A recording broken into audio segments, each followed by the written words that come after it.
నుంచి కాంగ్రెస్ లోకి వలసలు వెళుతూ ఉండటంపై కేటీఆర్ ఎమోషనల్ అయ్యారు. కడియం రంజిత్ రెడ్డి మహేందర్ రెడ్డి తీరుపై మాట్లాడుతూ భావోద్వేగానికి గురయ్యారు కేటీఆర్. కార్యకర్తలకు సర్ది చెబుతూనే తనకు తాను సముదాయించుకున్నారు కేటీఆర్. ఇంటి దొంగను ఈశ్వరుడైనా పట్టుకోలేడంటారు. మహేందర్ రెడ్డిని మంత్రిగా చేశాం కాబట్టి మంచి చేస్తాడని అనుకున్నాం, కానీ వెన్నుపోటు పొడుస్తాడు అని అనుకోలేదు అని కేటీఆర్ అంటున్నారు. మోసపోయాం, కొన్ని జరుగుతూ ఉంటాయి అని కేటీఆర్ ఎమోషనల్గా ఆయన మాట్లాడారు. బీఆర్ఎస్ని ఇటీవల ఎక్కువ మంది నాయకులు వీడి కాంగ్రెస్లోకి వెళుతూ ఉండటంపై కేటీఆర్ ఎమోషనల్గా మాట్లాడారు. దీనిపై మరింత సమాచారం మా ప్రతినిధి మధు అందిస్తారు. మధు, ఏమన్నారు కేటీఆర్?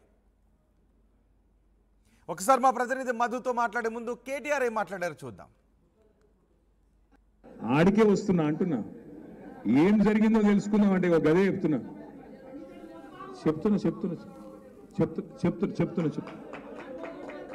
సీను నన్ను చెప్పని, నువ్వు మాట్లాడుతుగా సీను మళ్ళీ నన్ను చెప్పని. జరిగింది ఏంటంటే కరెక్ట్ మాట, అది ఇంటి దొంగను ఈశ్వరుడు కూడా పట్టలేడని పెద్దలు చెప్తారు. మనమేమనుకున్నాం, పట్నం మహేందర్ రెడ్డిని మంత్రి చేస్తాం కదా 3 నెలల ముందు, కూర్చుంటాడేమో, ఆయన లొలి పెట్టాడేమో, ఆడ ఆనంద్ ఓడగొట్టాడేమో, ఈడ రోహిత్కు సహకరిస్తాడేమో అనుకున్నాం. ఆయన ఏం చేసిండు, ఆయన అచ్చంగా అక్కడిని అడ్డబెట్టి, సునీతమ్మ కూడా ఆడిని అడ్డబెట్టి, ఇద్దరు కూడా పార్టీలో వండుకుంటూ పక్కకెళ్ళి వెన్నుపోటు పొడిచి మన నాయకులు వేదిక మీద కూర్చున్న నాయకులు ఓడిపోయినంటే కారణం మన వాళ్ళే కారణమైననే మాట అక్షర సత్యం. సరే సరే నీకు దండం పెడితే ఆగురాబోయి, ఇక నేను ఎవరు నువ్వు ఆడెవరబడితే ఎవరికి పడుతుంది కావు. నువ్వు చెప్పింది నేను చెప్పబడుతుంది, నేను అలాగే చెప్తున్నాను. నేను అనేది ఏంటంటే జరిగింది, మోసపోయినాం, జరిగింది. ఆడ పోయినాక నేను మహేందర్ అన్నతో అంటే ఇంతకుముందు కారులో చెప్పిన చూడు ముచ్చట, అది చెప్పు అన్న. చెప్పమంటే మహేందర్ అన్న లేచి, ఇగో నా మీద పుకార్లు వస్తున్నాయి కాంగ్రెస్లో కొత్త అని, నా ఒక్కరి మీదే వస్తలేవు, రంజిత్ రెడ్డి మీద కూడా వస్తున్నాయి. ఆయనను కూడా ఇరికిచ్చిండు. ఇరికిచ్చే ఈయన పక్కకెళ్ళి లొల్లి పెడుతుంది. ఈయన నా మీద ఎందుకు చెప్తున్నాను, నేను నా మీద పుకారుందా, ఈయన లొల్లి. ఇద్దరు నామగడ్డ లొల్లి పెట్టుకొని ఆస్కర్ అవార్డు గెలుస్తారు చూడు, దానికంటే ఎక్కువ యాక్టింగ్ ఇద్దరు. నేను ఓతలేనంటే నేను ఓతలేను, నేను మంచోని అంటే నేను మంచోని. నాయకులు పోయే వాళ్ళకి చాలా మాట్లాడతారు. ఇప్పుడు మీకు తెలుసు, పోయేటప్పుడు 2 రాళ్ళు వేసి 10 ఏళ్ళు అన్ని అనుభవించి పోయేటప్పుడు మాత్రం 2 రాళ్ళు వేసి పోతారు. చాలా విచిత్రం అనిపిస్తుంది కొంతమంది మాటలు వింటూ ఉంటే. కానీ నేను వాళ్ళు పెద్దవాళ్ళు, వాళ్ళని నేను ఎక్కువ ఏమి అనను. వాళ్ళ విజ్ఞతగా వదిలేద్దాం, కాలం అన్నిటికీ సమాధానం చెప్తుంది. కేటీఆర్ ఎమోషనల్ స్పీచ్ పై మరింత సమాచారం మా ప్రతినిధి మధు అందిస్తారు. మధు, ఖచ్చితంగా పార్టీలో ఉంటారు అనుకున్న నేతలంతా వరుసగా పార్టీని వదిలి వెళ్ళిపోతూ ఉండటంపై కేటీఆర్ ఎమోషనల్ అయ్యారు. కేటీఆర్ ఏం మాట్లాడారు? ఇంకా ఎగ్జాక్ట్లీ ఆయన అప్పుడు వాళ్ళు మాట్లాడినటువంటి మాటల్ని గుర్తు చేసుకున్నారు. కడియం శ్రీహరికి సంబంధించినటువంటి అంశం తెరపైకి రావడము, కేటీఆర్ మాట్లాడుతున్నటువంటి సందర్భంలోనే కడియం శ్రీహరి ఇంటికి ఈ కాంగ్రెస్ పార్టీ నేతలు వెళ్ళడము. సో చేవెళ్ల పార్లమెంట్ నియోజకవర్గానికి సంబంధించి కర్ణాటక సమావేశం ఎలా గెలవాలి, ఎలా వ్యూహంతో ముందుకు వెళ్ళాలనేటువంటి దాంట్లో భాగంగా పట్నం మహేందర్ రెడ్డి తర్వాత రంజిత్ రెడ్డి గురించి మాట్లాడుతున్నటువంటి సందర్భంలో ఆయన కాస్త ఎమోషనల్ అయినట్టుగా కనిపించింది. అవన్నీ గుర్తు చేసుకున్నారు. గతంలో పట్నం మహేందర్ రెడ్డిని ఈ సందర్భం వచ్చినప్పుడు నా పైన ఆరోపణలు వస్తా ఉన్నాయి, కాంగ్రెస్ పార్టీలోకి వెళ్తారు, టచ్ లోకి వెళ్తున్నారని, నేను కాదు రంజిత్ రెడ్డి అనేటువంటి విషయాన్ని కూడా ఆయన మెన్షన్ చేశారు. సో ఆ సమయంలో మాట్లాడుతున్న సందర్భంలోనే కాస్త ఎమోషనల్ అయినట్టు కనిపించింది. మార్నింగ్ ట్వీట్ కూడా చేశారు కేటీఆర్, ఒక ఎమోషనల్ ట్వీట్ చేశారు. తెలంగాణ ఉద్యమాన్ని నడిపించినటువంటి తీరు, తీసుకొచ్చినటువంటి తీరు, రాష్ట్రాన్ని సాధించినటువంటి తీరు, వీటన్నిటిని మాట్లాడుతూనే ఒక్కడే ఇంత పెద్ద సైన్యాన్ని ఏర్పాటు చేశారు, ఎవరు పోయినా ఏం కాదు, పోయినటువంటి వారంతా కూడా మోసం చేసి పదవుల కోసం అధికారం కోసం మారుతున్నారు అనేటువంటి ఒక అర్థం వచ్చేలా ఆయన ట్వీట్ చేశారు. ఆ ట్వీట్ చేసిన వెంటనే ఈ పార్లమెంటు సంబంధించినటువంటి చేవెళ్ల సమావేశం దాంట్లో సమాయత్తం సంబంధించినటువంటి నాయకులను ఉద్దేశించు మాట్లాడడం జరిగింది. పక్కనే ఉన్నటువంటి సవితా ఇంద్రారెడ్డిని కోట్ చేశారు. తర్వాత కాసాని జ్ఞానేశ్వర్ గురించి మాట్లాడుతూ అనేక అంశాలు చెప్పారు. చెప్తూనే కాస్త ఎమోషనల్ గా మాట్లాడినట్టుగా కనిపించింది కేటీఆర్. ఎందుకంటే రీసెంట్ గా జరిగిన పరిణామాలు, కేశవరావు కావచ్చు, కడియం శ్రీహరి కావచ్చు, వీళ్ళందరూ పార్టీ మారుతున్నటువంటి తీరు, ముఖ్యంగా పార్టీ పైన కొన్ని ఆరోపణలు చేస్తూ వెళ్తున్నటువంటి తీరు పైన, కవిత అరెస్ట్ సమయంలోనే అరెస్ట్ అయినటువంటి రోజే నవ్వుతూ కాంగ్రెస్ పార్టీలోకి వెళ్లి కండువా కప్పుకున్నారు రంజిత్ రెడ్డి అనేటువంటి మాటల్ని గుర్తుపెట్టుకున్నారు. ఎట్టి పరిస్థితుల్లో కూడా వీరందరూ తిరిగి వస్తే ఎవరిని మళ్ళీ బీఆర్ఎస్ పార్టీలో చేర్చుకోవడానికి బీఆర్ఎస్ పార్టీ అధినేత సిద్ధంగా లేరు, పోయిన వాళ్ళు ఎవరిని కూడా రానివ్వము అనేటువంటి ఒక స్టేట్మెంట్ కూడా చేశారు.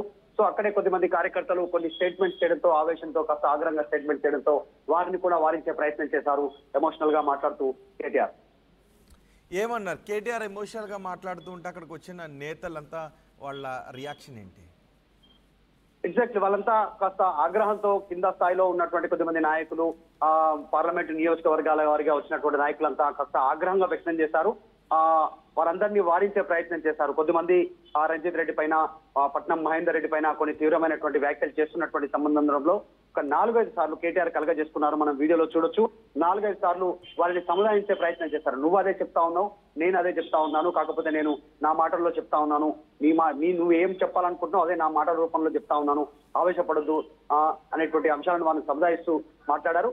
ఒకటి, జరుగుతున్నటువంటి పరిణామాలన్నిటి విషయంలో కూడా వచ్చేటువంటి రోజుల్లో ఖచ్చితంగా బీఆర్ఎస్ బలపడుతుంది, పోయిన వారికి మళ్ళీ స్థానం ఉండదు అనేటువంటిది వీరికి చెబుతూనే ఈ జరిగినటువంటి మొత్తం సీన్ అంతా చెప్పే ప్రయత్నం చేస్తారు. ఒకరిపైన ఒకరు చాడని చెప్పుకున్నారు. నేను వెళ్ళట్లేదు అన్న, ముందుగా నన్నే ప్రకటించండి చేవెళ్ల నియోజకవర్గానికి అని రంజిత్ రెడ్డి గతంలో ఆయనతో చెప్పినటువంటి మాటలను గుర్తు చేశారు.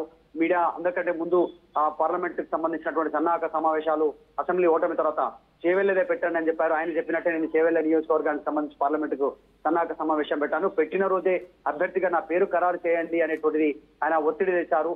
అందరితో మాట్లాడాను, చేవెళ్ల నియోజకవర్గ పార్లమెంట్ నియోజకవర్గంలో ఉన్నటువంటి ఎమ్మెల్యేలందరితో కూడా, వారందరితో మాట్లాడిన తర్వాత అదే రోజు మీడియాకు సమావేశం ద్వారా వివరణ ఇచ్చే ప్రయత్నం చేశాము. మొట్టమొదట బీఆర్ఎస్ పార్టీ ఎంపీ అభ్యర్థి పేరు కూడా రంజిత్ రెడ్డి పేరే ప్రకటన చేశామని ఇవన్నీ గుర్తు చేసుకున్నారు. కాస్త ఎమోషనల్ అయ్యారో జరిగినటువంటి తీర్పు.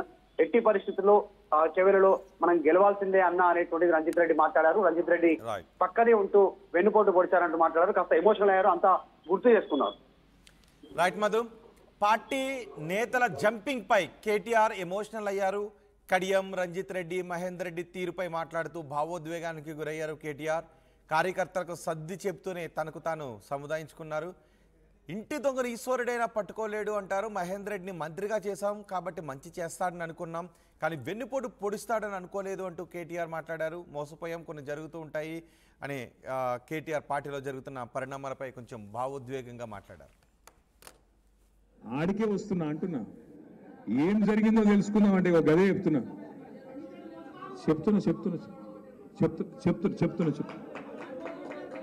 సీను నన్ను చెప్పని, నువ్వు మాట్లాడుతూ కదా సీను మళ్ళీ నన్ను చెప్పని. జరిగింది ఏంటంటే కరెక్ట్ మాట అది.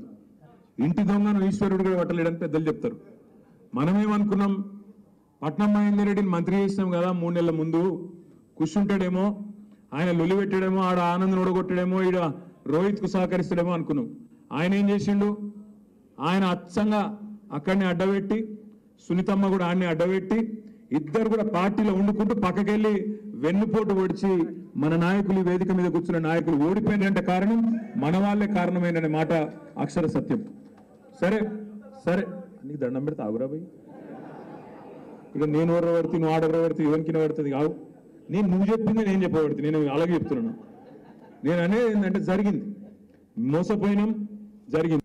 ఆడ పోయినాక నేను మహేందర్ అన్నతో అంటే ఇంతకుముందు కారులో చెప్పిన చూడు ముచ్చట, అది చెప్పు అన్న.